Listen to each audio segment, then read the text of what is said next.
Minha gente, vamos lá. Porque eu não quero falar da reforma tributária, eu quero falar da disfunção da reforma tributária. Com a gente hoje, Caio Bartini, autor da Editora Foco, meu querido amigo, professor de curso de graduação, pós-graduação, especialização, ou seja, vamos entender por que ele quis escrever um livro que fugisse um pouco da lógica de falar o que a reforma tributária trouxe para falar das disfunções da reforma tributária.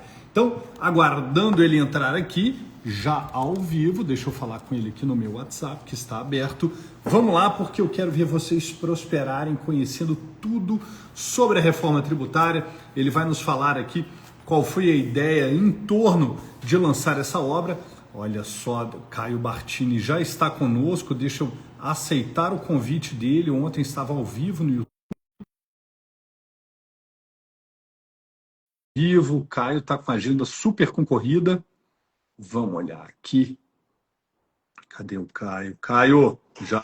Ah, meu amigo, bom dia, lindão! Fala, Que coisa elegância! linda! Eu esqueci, acabei de ver que eu esqueci meu blazer para a gente cantar juntinho. Pois é, rapaz, você vê que coisa. Léo, você está me ouvindo bem? Super bem. E você, me ouve? Ótimo, também, querido. Eu peço só desculpas, talvez pode eventualmente ter alguma oscilação. Eu estou num hotel aqui em São Paulo, que eu estou numa série de eventos e reuniões, mas vamos tocar aqui, que eu acho que tenho certeza que estou no 5G, então deve estar tranquilo. Vai ficar super tranquilo. Amigo, parabéns pela coragem de escrever uma obra que aponta, não o que todo mundo está dizendo, a reforma tributária, até o chat GPT já sabe o que está dizendo. Agora, o que é a disfunção em torno da reforma tributária? Pois é, Léo. A provocação, amigo, central dessa obra, ela é de alguma forma simples, mas também incômoda. Também é necessária. Pensa no seguinte, você e os demais, né? E se a reforma que prometeu consertar o sistema estiver apenas reorganizando vícios históricos numa arquitetura que seja mais sofisticada? Olha, Então, a questão é a seguinte: o debate público ele foi, Léo, capturado por uma narrativa quase redentora. Simplificação, neutralidade, justiça fiscal, palavras que são repetidas aí à exaustão como se fossem autossuficientes. Mas o livro ele parte de uma desconfiança metodológica. Por quê? Porque toda reforma tributária ela é, antes de tudo, uma escolha política. E escolhas políticas sempre produzem vencedores e perdedores. uhum. Então, ainda que o discurso oficial ele venha a recusar admitir isso, é o que acontece. Entendi. E Caio, nesse diapasão, nessa análise sua de que estamos camuflando velhas situações, o Brasil chega hoje, nessa camuflagem, a maior carga tributária do mundo, não é isso? Olha, se realmente, Léo, for feito, como eu creio que sim, tá? For feita a questão da determinação colocada pelo governo federal em que o montante da alíquota ele será entre 26,5% e 28%, a maior alíquota de IVA que nós temos no mundo é da Hungria. A alíquota da Hungria é 27%. Então, nós estamos aí beirando uma dos maiores alíquotas de IVA, né, do mundo. E no caso da Hungria, que eu não conheço ainda, há perante a população também um anseio de que esse IVA cubra todas as despesas de saúde, de educação. Como é que é a realidade da Hungria, Caio? Você já parou para ver isso? Porque Léo, esse é o grande reclame, né? Se tivéssemos a maior carga tributária e tivéssemos a contrapartida, lindo, né? então, o que eu vejo, Léo, é justamente isso. Veja, eu tenho absoluta certeza que a população, o empresariado, ele não se preocupa diretamente assim em pagar o tributo. Ele quer De saber forma alguma. o que vai ter de retorno. É isso. Então, com isso, o que vai ter de retorno? Então, vou te dar um exemplo nessa questão dos países que adotam o IVA como prática. O que isso acontece em regra? Esses países eles já passaram por um período de maturação. Já passaram por todas essas discussões que nós estamos enfrentando agora. A questão só é a seguinte, Léo.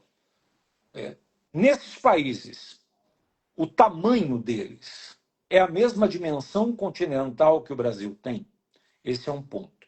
Não. Segundo ponto, existem as mesmas diferenças regionais e sociais que o Brasil possui? Terceiro ponto, será que as administrações públicas, notadamente as municipais, elas têm condição efetiva de atender às exigências que a própria norma estabelece para alcançarmos o objetivo do IVA? Sim. Então, o que eu tenho a tratar, Léo, nesse livro, que é um livro curto, ele não foi um livro, Léo, para fins de comentário da lei. Aliás, já vamos deixar para a galera, eu já entreguei para a nossa editora, para a Roberta, a obra da reforma tributária comentada e anotada. Necessário, a despeito da Essa crítica que eu obra, fiz, Léo, sim. da reforma tributária comentada e anotada é uma obra que será maior que a obra do direito tributário interdisciplinar, para você ter uma noção. Essa Meu obra Deus. ela vai chegar em torno, mais ou menos depois de diagramada, de em torno de 1.500, 1.600 páginas. Meu Deus. Aí eu pergunto o seguinte para você, eu venho comentando isso desde que a emenda começou e desde que a PLP 68 foi editada. Depois eu fiz os ajustes, depois que a Lei Complementar 214 de 2025 foi editada, e a partir daí a questão dos vetos, entre outros, para não ter qualquer espécie de erro. Então você imagina o seguinte: tem gente que prega a reforma tributária como se fosse algo extremamente simples. Aliás, o primeiro ponto de fricção é a chamada simplificação. Por quê? Porque a pergunta que precisa ser feita sem eufemismo nenhum é: simplificação para quem? A unificação formal de tributos que não eliminou complexidade. Ela apenas deslocou a complexidade.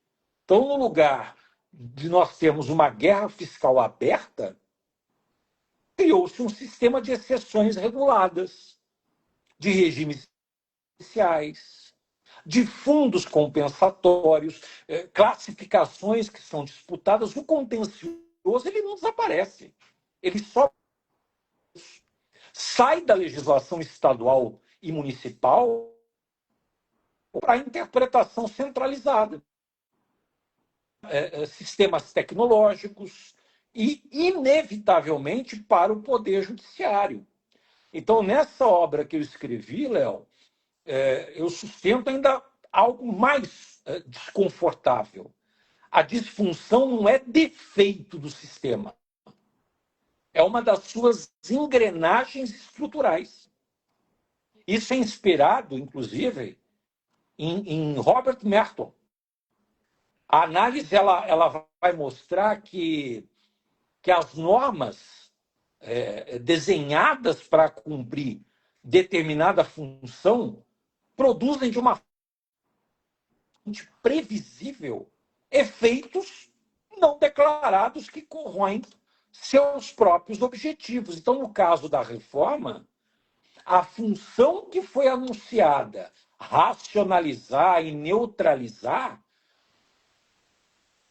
evidentes. Regressividade, que é mantida, a captura desses organizados e uma insegurança institucional que é prolongada. Que coisa, hein? Todo mundo achando que fosse melhorar de algum modo. O que estamos vendo é uma nova embalagem, né? Uma velha roupagem. Eu não digo, Léo, que após por todos os problemas, por todas as discussões, por todas as implementações, não vai melhorar. Tá. Ele vai. Mas o problema é justamente esse ponto de tensão na forma com que a transição se dará. Por quê? Porque um segundo ponto que eu também coloco de tensão na obra é a questão que envolve a neutralidade. Tá. Que a reforma ela vendeu a ideia de que o novo modelo não escolheria setores, não interferiria no mercado, não distorceria decisões econômicas. E isso é, no mínimo, uma meia-verdade. Por quê? Porque nós temos regimes diferenciados, nós temos tratamento favorecido, nós temos exceções setoriais que não são ruídos do sistema, são o sistema em funcionamento. Então, neutralidade aqui, ela funciona mais como uma retórica que é legitimadora do que está sendo dito do que como uma realidade normativa. Porque quando se observa o desenho federativo, a provocação ela se torna ainda mais aguda. O comitê gestor do IBS ele é apresentado como um símbolo de cooperação. Tá. Mas a pergunta incômoda ela permanece. Cooperação para quem decide e centralização para quem obedece? Estados e municípios não perderam apenas a competência tributária, eles perderam o poder político. O tributo ele deixa de ser instrumento de política local e ele se transforma numa receita repassada, mediante, ou é mediada, na verdade, por uma estrutura colegiada distante do cidadão. Então, isso fragiliza a contabilidade democrática, isso reabre, numa nova roupagem, numa nova forma, um velho conflito federativo. Que loucura, que loucura. Você pega a sua obra e fragmenta ela em cinco grandes partes, cinco grandes capítulos, né? Eu vou falar aqui os cinco, Caio, e você vai me interromper na hora que falar, Léo, eu preciso destacar isso aqui, tá? Só mencionando o pessoal que nos acompanha ao vivo em reprise, que o cupom do Caio está aqui fixado, Caio Bartini, para ir lá no site da Foco. Eu estava testando aqui ao lado o cupom no site, está funcionando para ter 20% de desconto na obra, não só a reforma tributária, como também as outras obras do professor Caio Bartini.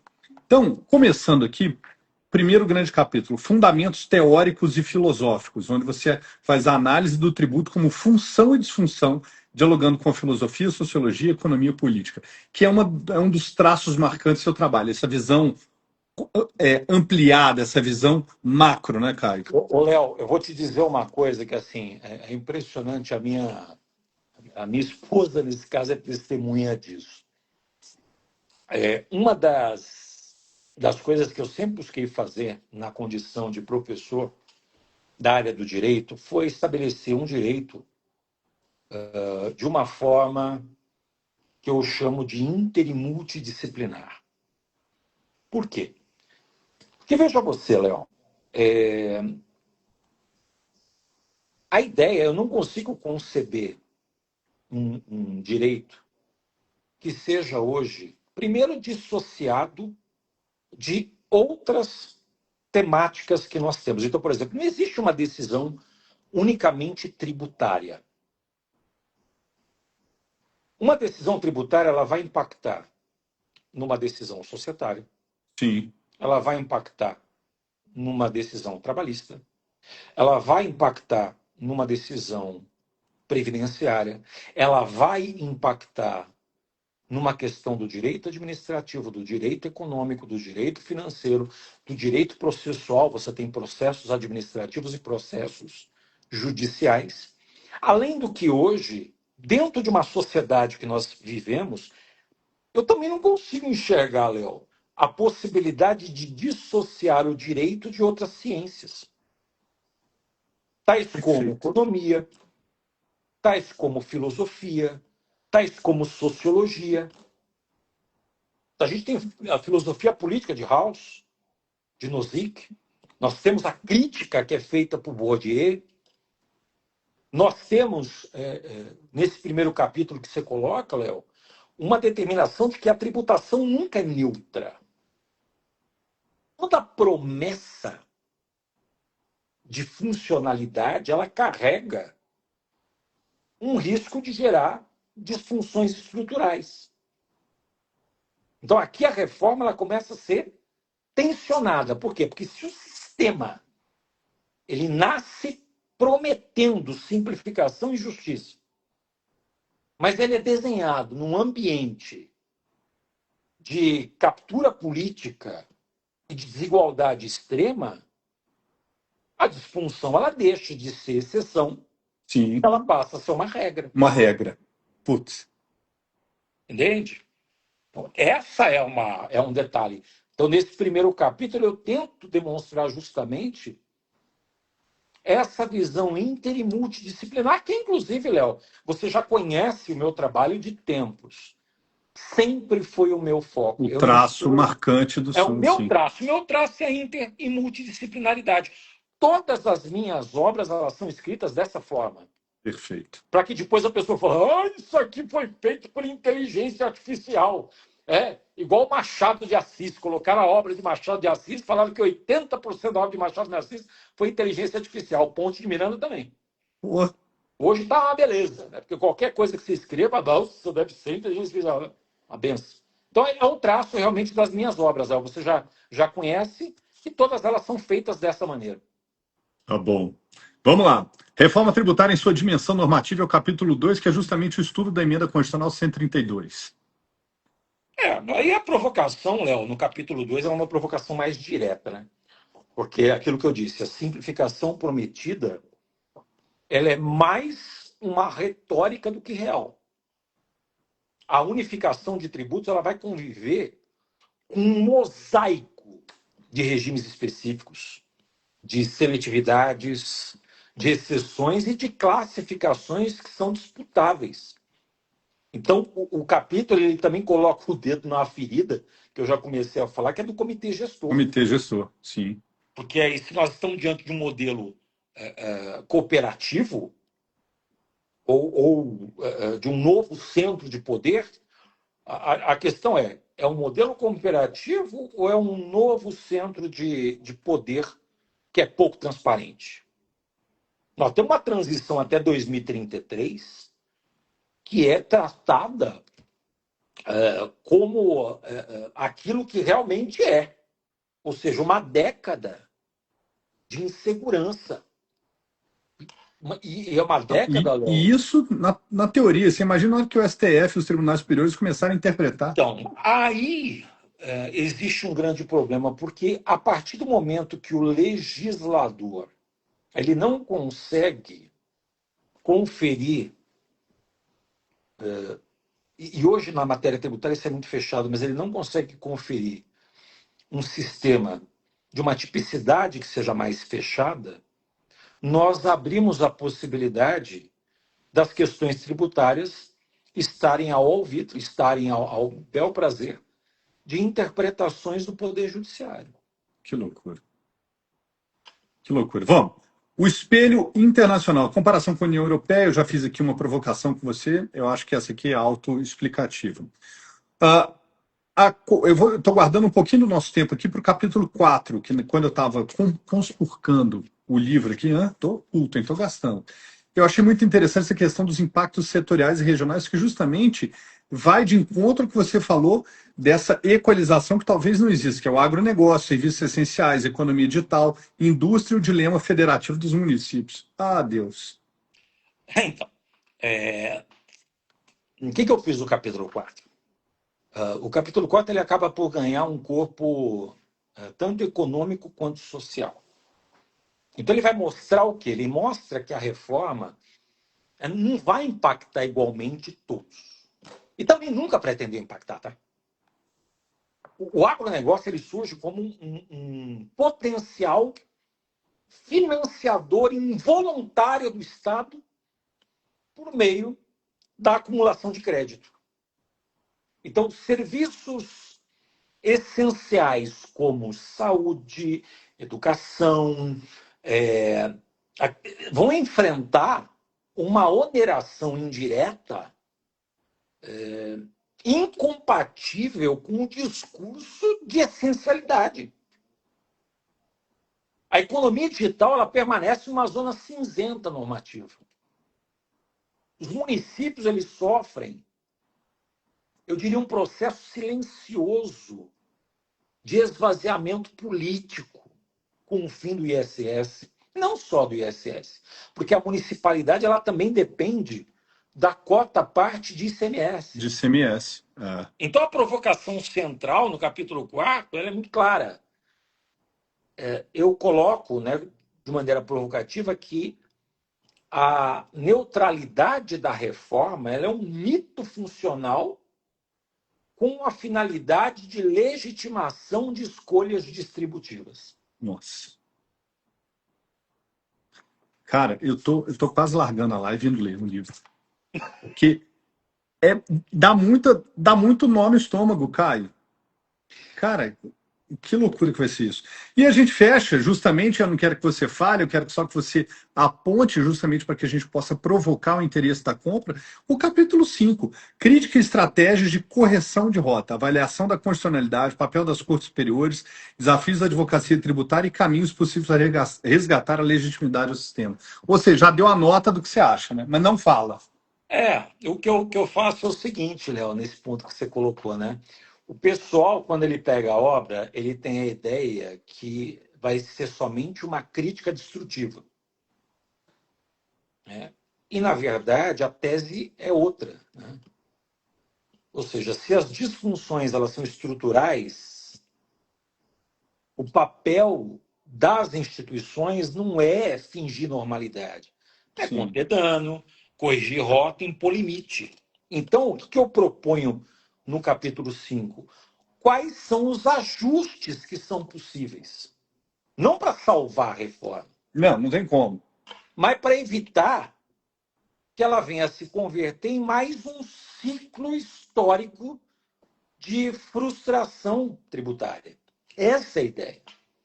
Então, a conclusão, na verdade, ela acaba por amarrar tudo com uma afirmação que é interessante, ou seja, a reforma tributária é o retrato de um pacto federativo inacabado. Nossa. Ela não resolve o conflito fiscal brasileiro, ela reorganiza. Então, o risco não está na crítica, mas na aceitação à crítica. Perfeito. Eu conversei com Caio Bartini, que está lançando Reforma Tributária Disfunção agora em 2026. Antes que vocês comprem lá no site da Foco com o cupom Caio Bartini, eu gostaria de lhes fazer o convite para baixar a degustação da obra gratuita. Não vou pegar número de cartão de crédito, quero que vocês conheçam a forma clara pela qual o Caio escreve. A escrita dele reflete justamente a forma do pensamento do Caio. Então, fica a minha sugestão para que você, antes de fazer a compra, baixe a degustação e aí sim se encante, não só por essa obra, mas por todas as outras do professor Caio Marco Martini. Caio, querido, obrigado por estar aqui conosco, um prazer te receber. É sempre um reviver nossos momentos de banco de escola. E eu tenho certeza que a obra veio para provocar e para abrir caminho para a sua obra, que é o comentário à reforma tributária, que está chegando na Foco nos próximos meses. Então, obrigado, querido. As palavras finais são suas. Eu que agradeço a você, Léo, a toda a galera da Editora Foco, eu tenho um grande carinho. E também aqueles que acompanharam a live, que vão acompanhar a live, que querem eventualmente conhecer um pouco mais daquilo que eu penso, daquilo que eu escrevo. Vai ser um grande prazer discutir com todos e eu tenho absoluta certeza que a obra ela não está salvo de críticas, tá? Isso deixo bem claro. Pode entrar, pode criticar, desde que você conheça o pensamento e a partir daí a gente possa caminhar juntos nesse sentido. Beijo grande, Léo. Obrigado por estar aí junto comigo. Não ia falar, mas pensamento crítico. Sai da vala comum de achar que está tudo feio para funcionar. Caio te propõe justamente o contrário. Tenha pensamento crítico. Saiba advogar em nome dos teus clientes de uma forma dinâmica, propositiva e que traga resultados. Caio, obrigado, amigo. Eu que agradeço, meu querido. Fiquem todos com Deus e com saúde. Até o nosso próximo encontro. Foi maravilhoso estar aqui com vocês. Até o próximo encontro, meu irmão. Forte abraço. Valeu.